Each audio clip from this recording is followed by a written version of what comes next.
আসসালামু আলাইকুম। সবাইকে আমন্ত্রণ এনবিএস আন্তর্জাতিক সংবাদে। শুরুতে NBS24.org শিরোনাম। ইসরায়েল পর্যন্ত আঘাত আনতে সক্ষম তুরস্কের নতুন টাইফুন 4 ক্ষেপণাস্ত্র। আঙ্কারা তেল আবিব উত্তেজনায় বাড়ছে সামরিক শঙ্কা। ধর্মকে যুদ্ধের অস্ত্র বানাচ্ছেন নেতানিয়াহু। গাজায় সামরিক অভিযানে বৈধতা দিতে ধর্মীয় বয়ান ব্যবহার। ইরানকে বিচ্ছিন্ন করার মার্কিন নিষেধাজ্ঞা উল্টো সংঘাত বাড়াতে পারে। আঞ্চলিক মিত্রদের সঙ্গে তেহরানে ঘনিষ্ঠতার আশঙ্কা বিশেষজ্ঞের। এবং ইরানের সামরিক বাহিনীর বড় অংশকে বেতন দিতে পারছে না তেহরান। মানবিক সংকট নিয়েও বিস্ফোরক দাবি ট্রাম্পের।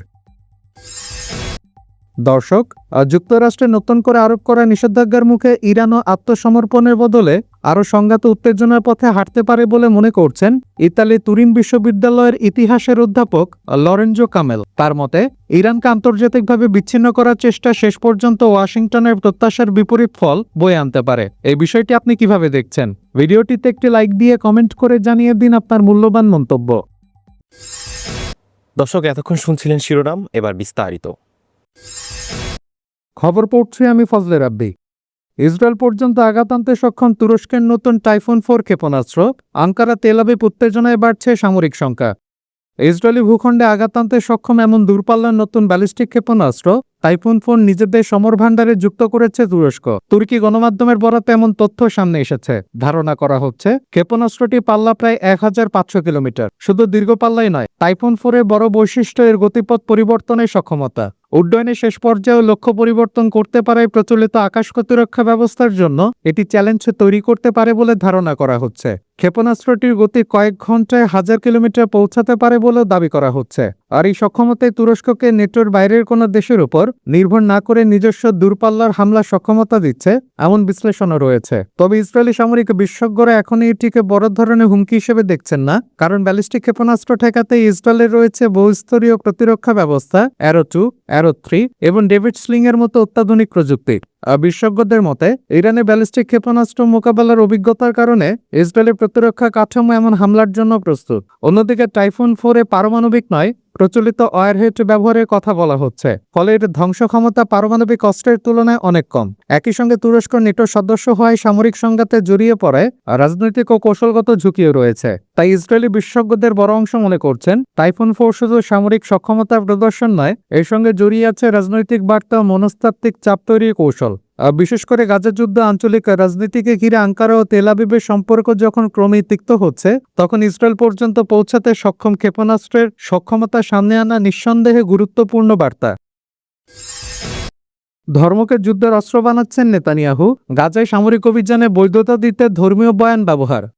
সম্প্রতি জেরুজালেমের এক অনুষ্ঠানে ইসরায়েলের প্রধানমন্ত্রী বেনিয়ামিন নেতানিয়াহু একটি পুরনো ধর্মীয় বাণী উল্লেখ করে বলেন, কেউ তোমাকে মারতে এলে তাকে আগে মেরে ফেলো। পরবর্তীতে তিনি একে সংক্ষেপে আগে আক্রমণ করো বলে ব্যাখ্যা করেন। কোনো নিশ্চিত হুমকির আগে নিজের সুরক্ষায় আগে হামলা চালানোর কৌশল আন্তর্জাতিক নিয়মের বাইরে গিয়ে সামরিক পদক্ষেপ নেওয়ার একটি উদাহরণ। আন্তর্জাতিক বিচার আদালত বা আইসিজে দেওয়া তথ্যে দেখা যায়, গাজে হামলা শুরু করার সময় নেতানিয়াহু বাইবেলের আমালেক নামক একটি সংহারমূলক ঘটনার কথা উল্লেখ করে সৈন্য পাঠান। শুধু নেতানিয়াহুই নন, দেশটির অনেক মন্ত্রী ও ধর্মযাজকরা ফিলিস্তিনিদের প্রতি অমানবিক বক্তব্য দিচ্ছেন এবং ধর্মীয় অধিকারের দোহাই দিয়ে ফিলিস্তিনিদের ভূমি দখলের পক্ষে সাফাই গাইছেন। এমনকি যুদ্ধের সময় ফিলিস্তিনিদের বাড়িঘর ধ্বংস করা সেনা ধর্মযাজকদের রাষ্ট্রীয়ভাবে সম্মানিত করার ঘটনাও ঘটেছে।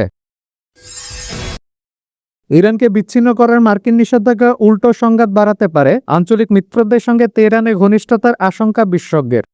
যুক্তরাষ্ট্রে নতুন করে আরোপ করা নিষেধাজ্ঞার মুখে ইরান আত্মসমর্পণের বদলে আরও সংঘাত উত্তেজনার পথে হাঁটতে পারে বলে মনে করছেন ইতালি তুরিন বিশ্ববিদ্যালয়ের ইতিহাসের অধ্যাপক লরেঞ্জো কামেল। তার মতে, ইরানকে আন্তর্জাতিকভাবে বিচ্ছিন্ন করার চেষ্টা শেষ পর্যন্ত ওয়াশিংটনের প্রত্যাশার বিপরীত ফল বয়ে আনতে পারে। কাতার ভিত্তিক সংবাদ মাধ্যম আল জাজিরাকে দেওয়া এক সাক্ষাৎকারে কামেল বলেন, ইতিহাসের শিক্ষা হলো ইরানকে বিচ্ছিন্ন করার চেষ্টা করলে তার ফল হতে পারে ঠিক উল্টো। তার মতে, যুক্তরাষ্ট্র তার মিত্রদের চাপ ইরানকে দুর্বল করার পরিবর্তে দেশটি আরও কঠোর অবস্থান নেওয়ার কারণ হতে পারে। কামেল বলেন, ইরানের বিরুদ্ধে নিষেধাজ্ঞা ও বিচ্ছিন্ন করার নীতি নতুন কোনো কৌশল নয়। অতীতের ঘটনা প্রবাহ বিশ্লেষণ করলে দেখা যায়, মধ্যপ্রাচ্যে ইরানের প্রভাব বিস্তারের পেছনে যুক্তরাষ্ট্র ও পশ্চিমা শক্তিগুলো নেওয়া কিছু পদক্ষেপে গুরুত্বপূর্ণ ভূমিকা রেখেছে। তিনি 2003 সালে ইরাকে যুক্তরাষ্ট্র যুক্তরাষ্ট্রের নেতৃত্বাধীন সামরিক অভিযান ও পরবর্তী সন্ত্রাসবিরোধী যুদ্ধের প্রসঙ্গ তুলে ধরেন। তার মতে, যেসব শক্তি ইরাককে ব্যাপকভাবে দুর্বল করে দিয়েছিল তারা এখন ইরানকে নিষেধাজ্ঞা দিয়ে বিচ্ছিন্ন করার কথা বলছে।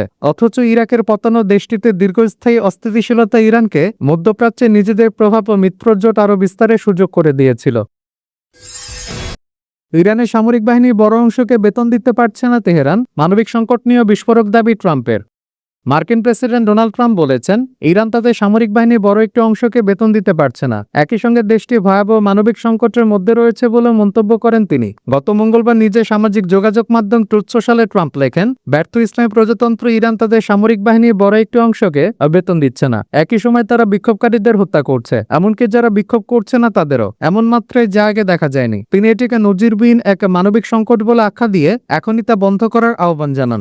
জুনে ওয়াশিংটন ও তেহরান একটি কাঠামোগত চুক্তিতে পৌঁছেছিল, যাতে যুদ্ধবিরতি কার্যকর করা এবং হরমুজ প্রণালী দিয়ে জাহাজ চলাচল পুনরায় স্বাভাবিক করার বিষয় ছিল। তবে চুক্তির বাস্তবায়ন এবং এই গুরুত্বপূর্ণ জলপথে নৌ চলাচলের ভবিষ্যৎ নিয়ে মতবিরোধের কারণে পরে সেটি ভেস্তে যায়। ফেব্রুয়ারির শেষ দিকে যুক্তরাষ্ট্র ইসরায়েলে ইরানে হামলার মধ্য দিয়ে সংঘাতে শুরু হয়। জবাবে ইরান ইসরায়েল এবং মধ্যপ্রাচ্যে থাকা মার্কিন সামরিক ঘাঁটিগুলোতে হামলা চালায়। রকেট লঞ্চার চালাতে গিয়ে নিজেকেই উড়িয়ে দেওয়ার উপক্রম রুশ সেনার, প্রশিক্ষণ শিবিরের ভিডিওতে চাঞ্চল্যকর দৃশ্য। রকেট লঞ্চার দিয়ে নিশানা করতে গিয়ে লেজে গোবরে অবস্থা এক রুশ তরুণ সেনার। ভুল করে নিজের পায়ের কাছে রকেট ছুঁড়ে ফেলেছিলেন তিনি। ভাগ্যজোরে বেঁচে গেছেন। নিশ্চিত মৃত্যুর হাত থেকে কোনো মতে রক্ষা পেয়েছেন তিনি। একটি সামরিক প্রশিক্ষণ শিবিরের এমন এক চাঞ্চল্যকর ভিডিও সম্প্রতি সোশ্যাল মিডিয়ায় ছড়িয়ে পড়েছে।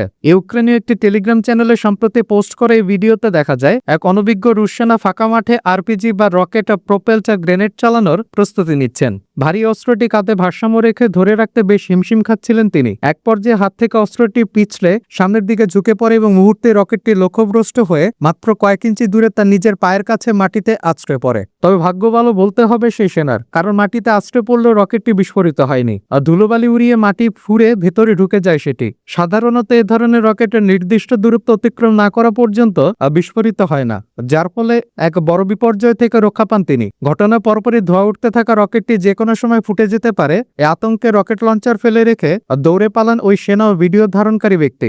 এই সময় নেপথ্য থেকে কোন এক কর্মকর্তাকে রাশিয়ান ভাষায় করা গালবন্ধ করতে শোনা যায়। আর এই হতভম্ব তরুণ সেনাকে লজ্জা পেয়ে মাথা নিচু করে নিজের হেলমেট ঠিক করতে দেখা যায়। তবে ঘটনাটি ঠিক কখন এবং কোথায় ঘটেছে তা স্পষ্ট হওয়া যায়নি।